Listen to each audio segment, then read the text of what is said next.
Dans le volet précédent, nous avons appris à enrichir et relier des listes déroulantes entre elles à partir de données externes, plus précisément issues d'une feuille d'un classeur Excel. Dans cette suite logique, sur ces choix recoupés, nous allons voir comment restituer les informations filtrées répondant favorablement aux choix recoupés par les listes déroulantes. Sur l'exemple illustré à l'écran, l'utilisateur choisit un département à l'aide d'une première liste déroulante. Et moyennant un temps de traitement, dû notamment à la communication avec Excel, vous allez le constater, toutes les données issues de la feuille Excel, du classeur Excel correspondante à ce département, sont effectivement extraites dans le sous-formulaire pour un résultat ici en l'occurrence de 142 lignes. Dès lors, l'utilisateur avec une deuxième liste déroulante peut choisir une activité qui est recensée dans ce département. Là encore, moyennant un temps de traitement, qui consiste dans un premier temps à effacer les données qui ont été insérées dans la table T-sortie, à établir la communication avec le classeur Excel, et bien vous remarquez qu'il ne subsiste plus que les enregistrements de ce département, et pour ce département, des activités dans ce département, et sur les 142, il ne reste plus que 29 lignes cette fois. Dès lors, et pour une extraction chirurgicale, eh bien l'utilisateur peut choisir de désigner une ville dans ce département qui offre cette activité de sortie. Là encore, la table est tout d'abord effacée, purgée, la communication est établie avec le classeur Excel à la recherche de correspondance, et cette fois, il ne subsiste plus que 3 résultats, 3 activités de sortie correspondantes à cette ville, à cette activité dans ce département. Pour poursuivre les travaux, nous devons récupérer ceux aboutis à l'occasion du volet précédent. Et comme toujours, sous forme de fichiers compressés, ces sources sont offertes au téléchargement depuis le site bombage.fr. Sans surprise, nous récupérons donc le fichier de la base de données accompagné du classeur hébergeant les informations à piloter depuis le formulaire Access.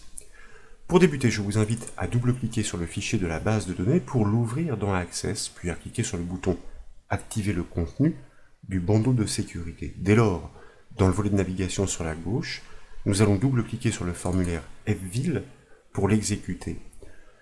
Et là, je vous propose de déployer la première liste déroulante, celle des départements. Comme vous le constatez, elle est pré-remplie de certains départements. Ces informations, nous l'avons dit, sont issues de la seconde feuille du classeur Excel qui accompagne cette base de données. Je vous propose de choisir l'un d'entre eux, comme pourquoi pas le département du Var, c'est-à-dire le 83.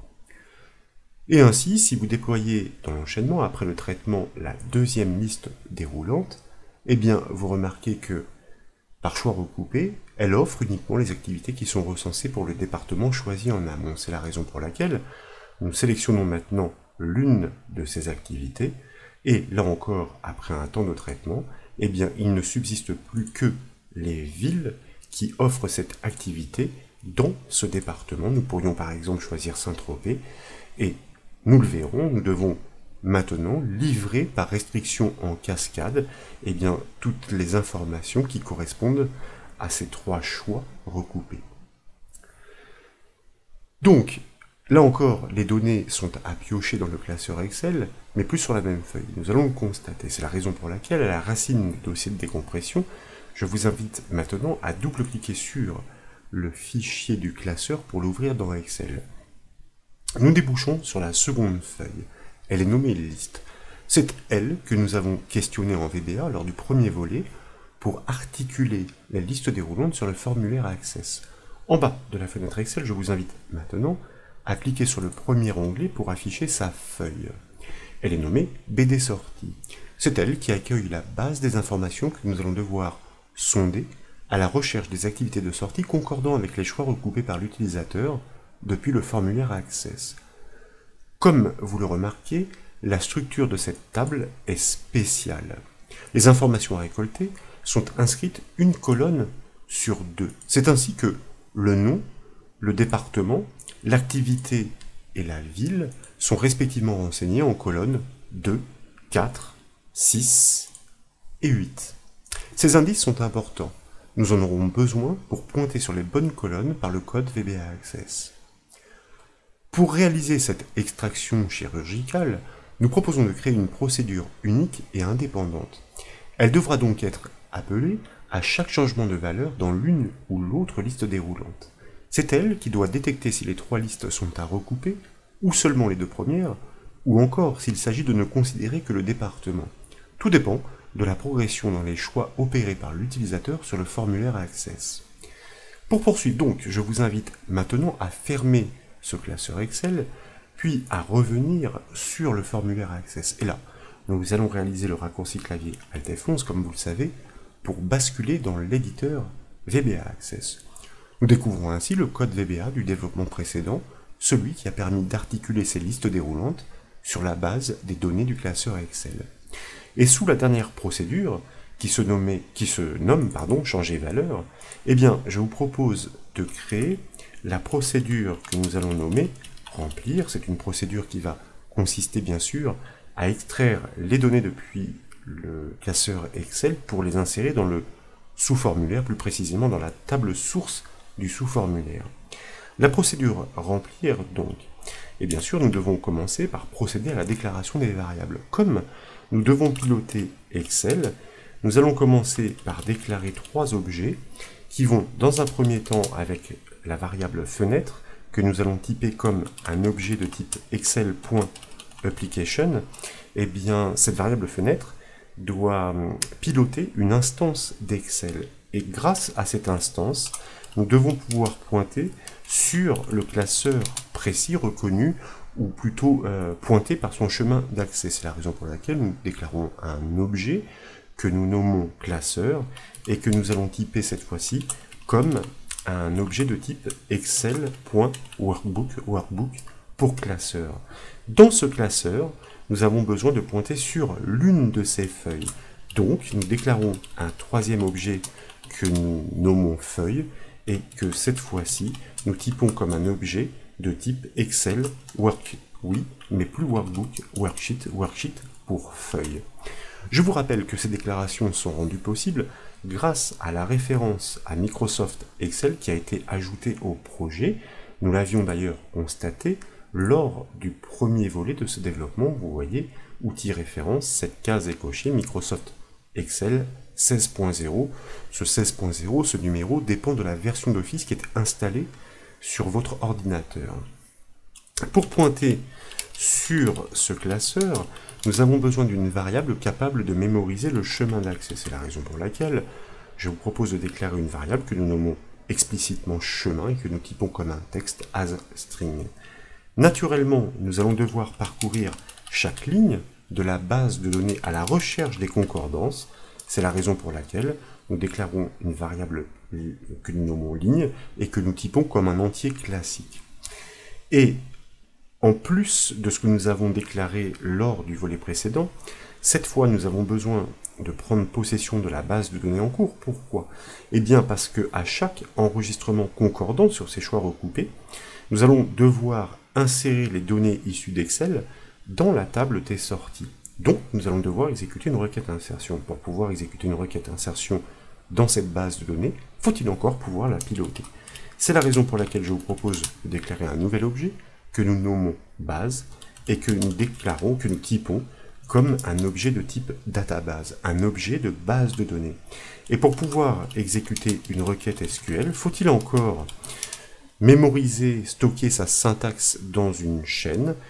C'est la raison pour laquelle nous déclarons une variable que nous nommons requête, explicite une fois encore, et que nous typons comme un texte as string.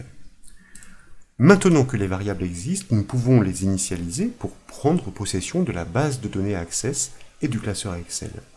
Rappelons néanmoins que ces déclarations, donc, même si nous avons fait la démonstration juste avant, ont été rendues possibles grâce à la référence Microsoft Excel ajoutée au projet. C'est très important.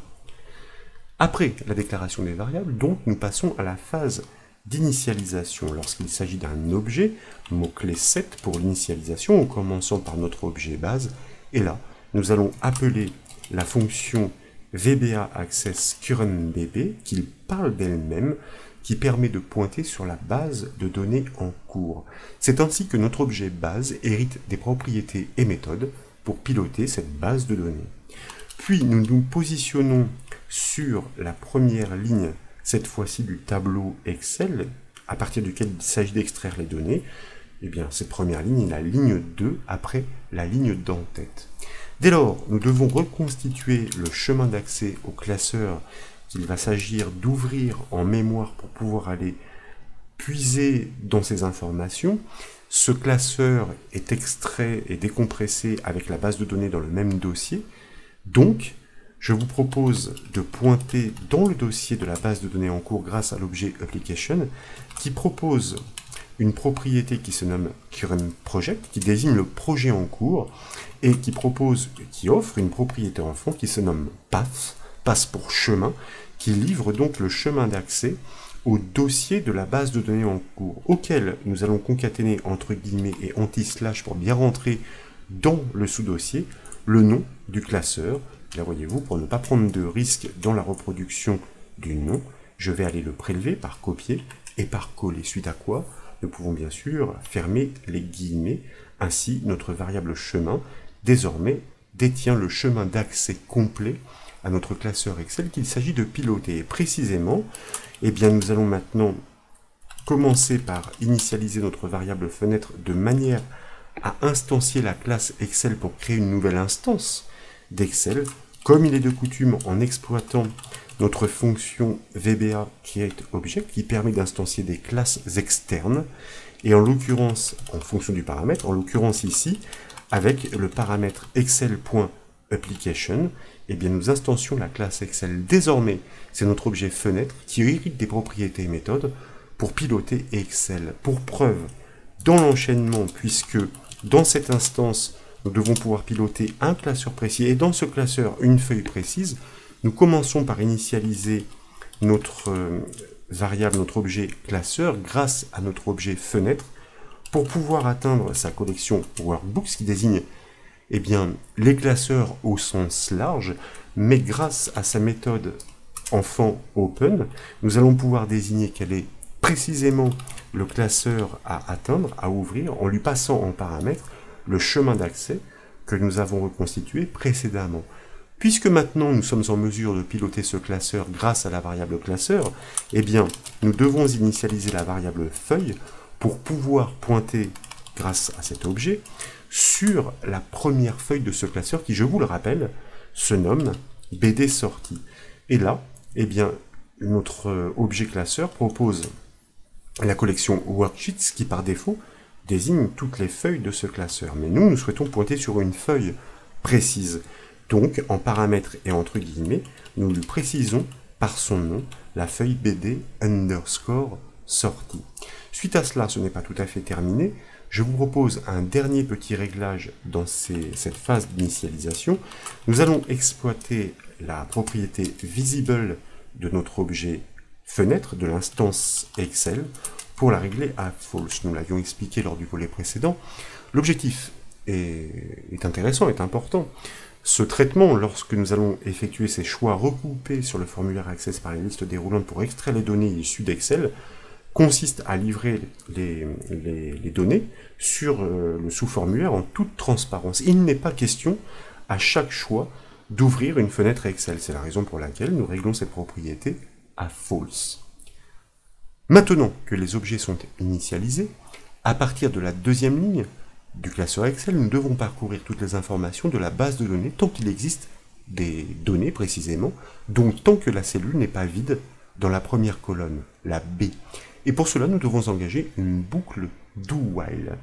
C'est la raison pour laquelle, donc, à la suite de ces initialisations, je vous propose d'initier cette boucle do-while sur la cellule, la première cellule de la colonne B, la deuxième en l'occurrence, ici, puisque nous l'avons dit, cette analyse va débuter à partir de la deuxième ligne pour ignorer la ligne d'en-tête.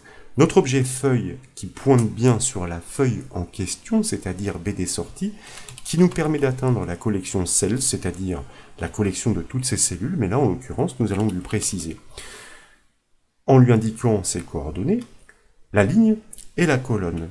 Au premier passage de cette boucle, la ligne est à l'indice 2, c'est-à-dire la première ligne de cette base de données. Et la colonne restera toujours à l'indice 2 pour la colonne B.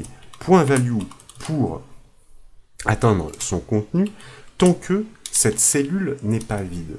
Tout de suite, nous pensons bien à borner notre boucle, loop, et à chaque passage, bien évidemment, nous allons incrémenter notre variable ligne pour faire progresser l'analyse. Donc ligne égale ligne plus 1. Et là, je m'aperçois, voyez-vous, que j'ai ripé sur une touche car je n'avais pas saisi le symbole égal.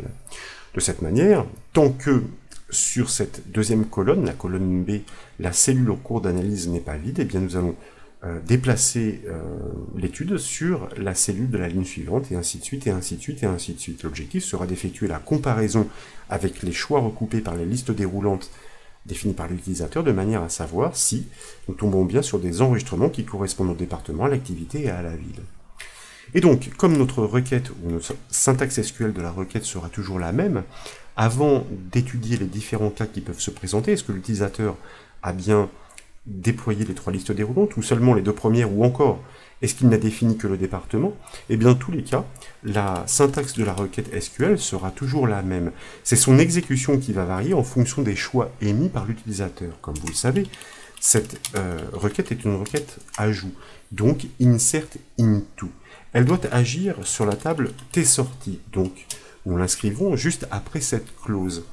Et selon la syntaxe de ces requêtes insert into, nous devons maintenant énumérer les champs à renseigner. Alors, si vous ne vous en souvenez pas, ils se nomment respectivement SRS pour la raison sociale, SDEP, alors quand je dis SRS et SDEP, c'est S underscore RS, S underscore DEP, puis S underscore ACT pour l'activité, et enfin S underscore ville pour la ville. Maintenant que les champs de destination sont renseignés, la clause values annonce les informations dynamiques qu'il s'agit d'y intégrer. Alors je m'aperçois au passage en relisant très rapidement que ici j'ai fait une erreur qui aurait coûté cher à l'exécution, en espérant qu'il n'y en ait pas d'autre, j'avais mis un tiret à la place d'un underscore. La clause values donc qui permet d'énumérer respectivement les valeurs dynamiques issues de la feuille Excel que nous devons insérer dans chacun de ces champs. Et comme toutes ces informations sont textuelles, rappelez-vous, au travers de toutes les formations VBA Access que nous avons faites ensemble, eh bien, chacun d'entre eux doit être encadré de cotes. Mais comme nous sommes déjà en train d'inscrire cette syntaxe entre double cotes, nous ne pouvons pas les cumuler. Par contre, nous pouvons les alterner. Donc ici, nous allons inscrire une simple cote, touche 4 du clavier, suivi d'une double cote pour pouvoir briser la partie statique afin de la concaténer et commerciale avec une partie dynamique, pour pouvoir pointer sur la cellule de la ligne en cours d'analyse en colonne B pour la raison sociale, c'est-à-dire le nom. Sauf que, eh bien, dans ces noms, qu'il s'agisse de la ville, du département, de l'activité ou encore de la raison sociale, il y a des apostrophes. Des apostrophes qui, comme vous le voyez, sont utilisées dans cette syntaxe, qui nuirait à l'exécution de cette requête SQL. Nous devons simplement les remplacer pour que eh bien, cette requête se produise convenablement. Donc, dans une fonction replace, nous faisons appel à la valeur de la cellule du contenu de la cellule pour la ligne en cours, donc objet cells, variable ligne, et bien sûr, colonne 2, et là, point value pour accéder à son contenu. Ce contenu, donc, eh bien, nous sommes toujours dans la fonction replace, nous l'avons dit, nous souhaitons remplacer entre double cote l'apostrophe par, pourquoi pas, un tiret de manière à ne pas nuire à la bonne exécution de cette requête ajout. Et bien sûr, si nous devions produire une extraction en sens inverse par le code VBA, de manière à les restituer sur un formulaire, tabulaire par exemple, eh bien nous remplacerions les tirets par des apostrophes pour que les noms soient restitués impeccablement. Maintenant donc, eh bien, que nous avons remplacé par un tiret, nous pouvons fermer la parenthèse de notre fonction replace, de manière à pouvoir reprendre le fil de notre écriture pour poursuivre avec l'énumération des autres informations dynamiques à insérer. Tout d'abord, une double cote suivie d'un guillemet pour pouvoir encadrer avec le guillemet ouvrant, le guillemet fermant de cette première information dynamique, virgule pour passer à l'information du champ suivant, une simple cote bien sûr pour l'encadrer, une double cote pour pouvoir reprendre l'énumération dynamique. Et là, eh bien, je vais me permettre, voyez-vous, de prélever des instructions qui existent déjà avec la fonction replace. Nous sommes cette fois-ci, je vous le rappelle, après l'information sur la raison sociale, sur le nom, sur l'information du département. Donc, nous allons nous repositionner juste après le et commercial pour pouvoir remplacer sur le département qui, lui, est situé en colonne 4. Donc là, c'est assez pratique de pouvoir faire un copier-coller. Eh bien, de remplacer l'apostrophe par un guillemet. Là encore, eh bien, nous poursuivons, c'est-à-dire que une fois que ce remplacement est effectué, nous allons concaténer pour poursuivre l'énumération avec les autres informations dynamiques. Nous fermons la simple cote, virgule pour poursuivre, simple cote, double cote et commercial pour maintenant accéder à l'information sur l'activité. Donc, dans notre fonction replace, cette fois-ci, nous pointons sur la colonne 6 pour la ligne en cours. Si d'aventure il y a une apostrophe, nous la remplaçons par un tiret. Et nous poursuivons cet assemblage avec le et commercial pour encadrer cette information d'une simple cote dans les règles de la syntaxe SQL. Nous reprenons avec nouvelle simple cote après la virgule pour poursuivre l'énumération. Et là, une dernière fois, et commercial, la fonction replace pour pouvoir accéder à la ville à insérer dans le dernier champ, sur laquelle, grâce à la fonction replace, une fois encore, nous remplaçons si d'aventure elle existe, l'apostrophe par un tiret. Et bien sûr, il nous reste à terminer la syntaxe de cette requête SQL, puisque la ville doit elle aussi être encadrée. Il s'agit d'une information textuelle d'une simple cote. Eh bien, et commercial, double cote, simple cote. Nous fermons la parenthèse et nous terminons ainsi la syntaxe de notre requête SQL. Nous devons maintenant précisément gérer les contextes pour savoir à quelle occasion la requête insertion doit être exécutée. Tout dépend des listes déroulantes actionnées par l'utilisateur sur leur formulaire. C'est donc un ensemble d'instructions conditionnelles que nous devons activer.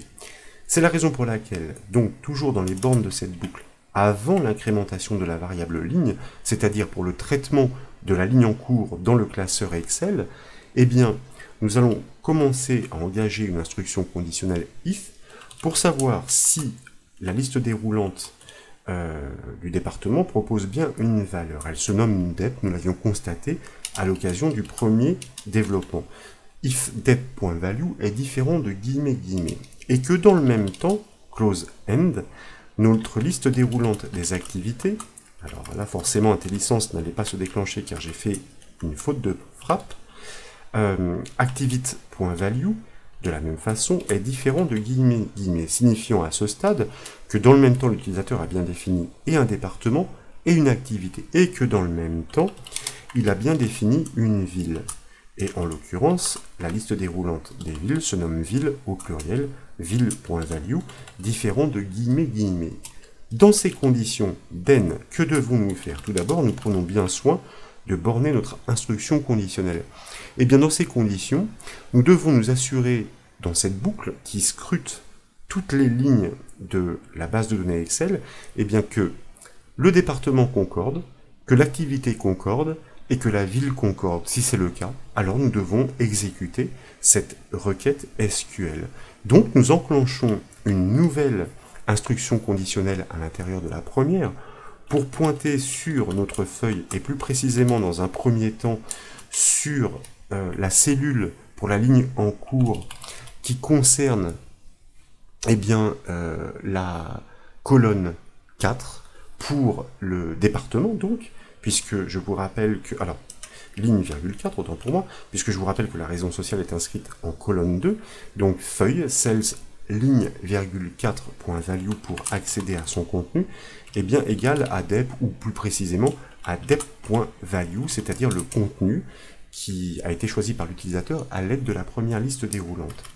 Et si dans le même temps, puisque les trois critères doivent être recoupés, donc close end, eh bien en colonne 6 pour la ligne en cours, l'activité correspond avec celle choisie par l'utilisateur par le biais, une fois encore, de la liste déroulante, et que dans le même temps, eh bien, que l'information, cette fois située en colonne 8 pour la ligne en cours, correspond bien à la ville choisie par l'utilisateur dans cette troisième liste déroulante. Si ces trois critères recoupés sont vérifiés, dans ces conditions, que devons-nous faire? Bien sûr, et comme il est de coutume, nous pensons tout de suite à borner notre instruction conditionnelle. Eh bien, nous devons exécuter notre syntaxe SQL. Et pour cela, notre objet base que nous avons initialisé en début de code propose une méthode execute qui attend un paramètre, et ce paramètre est la requête à exécuter.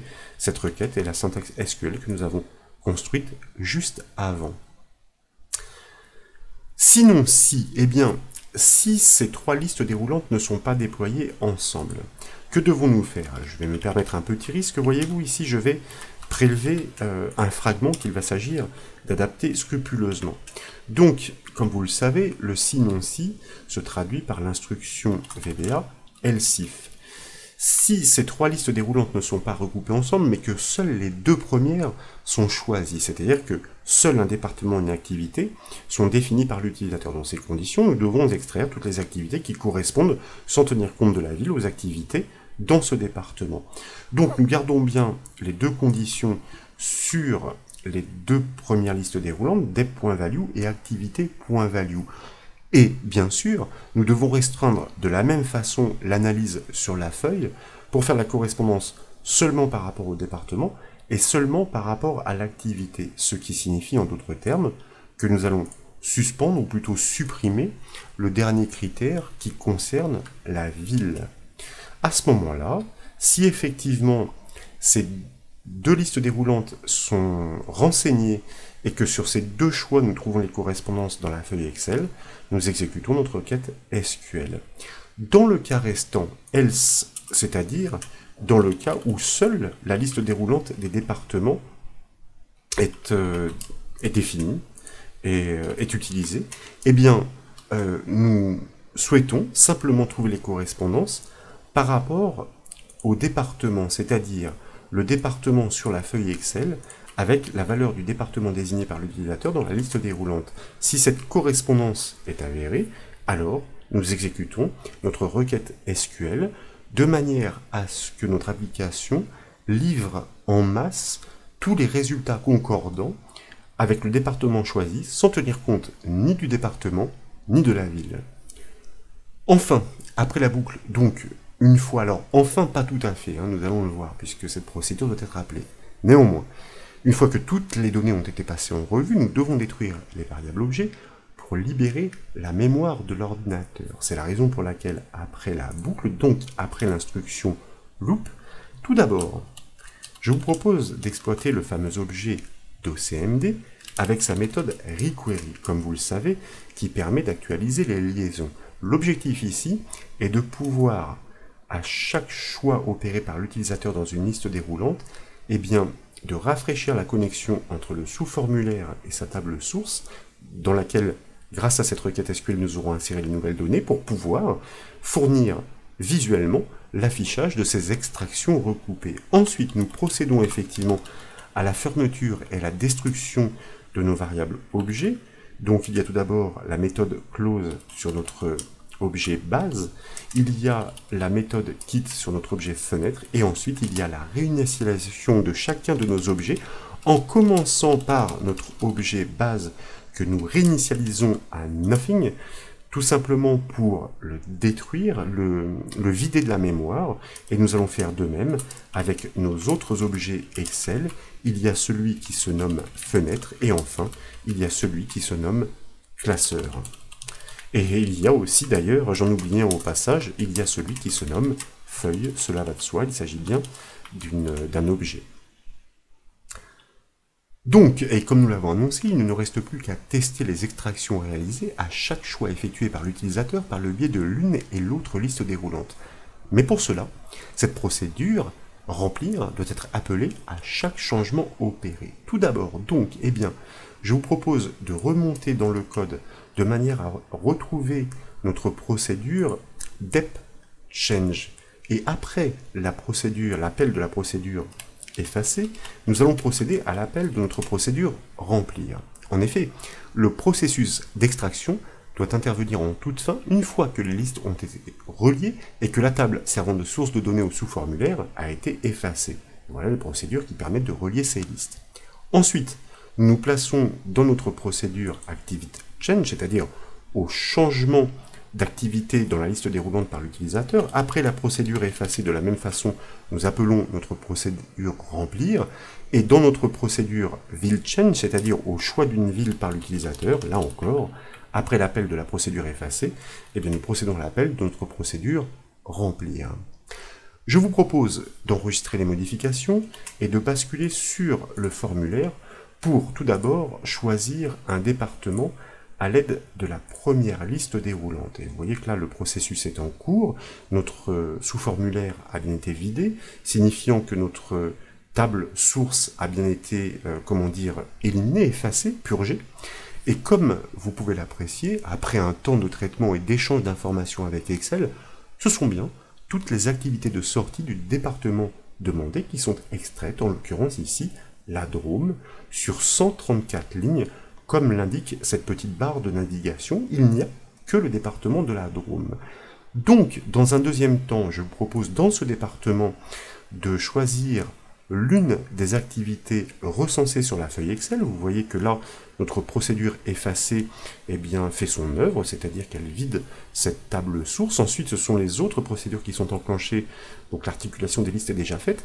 Et puis, vient notre procédure remplir pour produire l'extraction, cette fois uniquement, de l'activité choisie dans le département mentionné en premier choix. La liste se restreint à 28 enregistrements cette fois.